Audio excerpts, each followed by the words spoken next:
সামাজিক অপরাধ এবং অবক্ষয়ের বিরুদ্ধে জনসচেতনতা গড়ে তুলতে লালমনিরহাটে আবারও শুরু হয়েছে আলোকিত লালমনিরহাট সামাজিক আন্দোলনের কার্যক্রম। এতে প্রধান অতিথির বক্তব্যে স্থানীয় সরকারমন্ত্রী মির্জা ফখরুল ইসলাম আলমগীর বলেন, আলোকিত লালমনিরহাটের মতো উদ্যোগ সারা দেশে ছড়িয়ে পড়লে একটি মানবিক এবং নিরাপদ সমাজ বিনির্মাণ সম্ভব।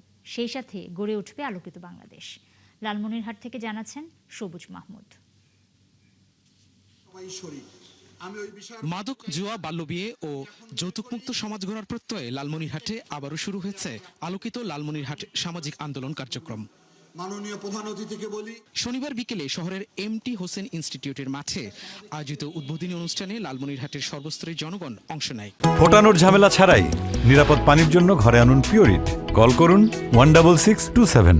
এখানে আলোকিত লালমনিরহাটের এই স্বপ্নগুলোর মধ্যে মাদক মুক্ত, যৌতুক মুক্ত, বাল্য বিবাহ মুক্ত, এরকম হচ্ছে যে কয়েকটা বিষয় আছে। সরকারি আইন থাকলেও বাস্তবায়নের ক্ষেত্রে প্রতিটা জেলায় এই ধরনের কর্মসূচি গ্রহণ করা উচিত। স্বাগত বক্তব্যে আলোকিত লালমনিরহাটের রূপকার এবং ত্রাণমন্ত্রী আসাদুল হাবিব দুলু বলেন, বিগত সরকারের সময়ে এই সংগঠনের কার্যক্রম চালানো সম্ভব হয়নি। জনগণের ম্যান্ডেট নিয়ে আবারও জেলা থেকে ওয়ার্ড পর্যায়ে আন্দোলন শুরু হয়েছে। মাদককে, জুয়াকে, যৌতুককে, বাল্যবিবাহকে না বলি, সবাই মিলে একসঙ্গে আমরা যদি আগামীকাল থেকে কাজ শুরু করি, আমার মনে হয় 15 দিনের ভিতরেই পরিবর্তন হবে ইনশাল্লাহ। পরে তিনি আলোকিত লালমনিরহাট গড়ার লক্ষ্যে উপস্থিত সবার শপথ পাঠ করান। সমাজের যত ধরনের অবহেলিত, বঞ্চিত সকল মানুষের কর্মসংস্থানের কাজ উনি করবেন। এতে প্রধান অতিথির বক্তব্যে স্থানীয় সরকার মন্ত্রী মির্জা ফখরুল ইসলাম আলমগীর উদ্যোগটির প্রশংসা করে বলেন, আলোকিত লালমনিরহাটের মতো উদ্যোগ সারা দেশে ছড়িয়ে পড়লে একটি আলোকিত বাংলাদেশ গড়ে তোলা সম্ভব হবে।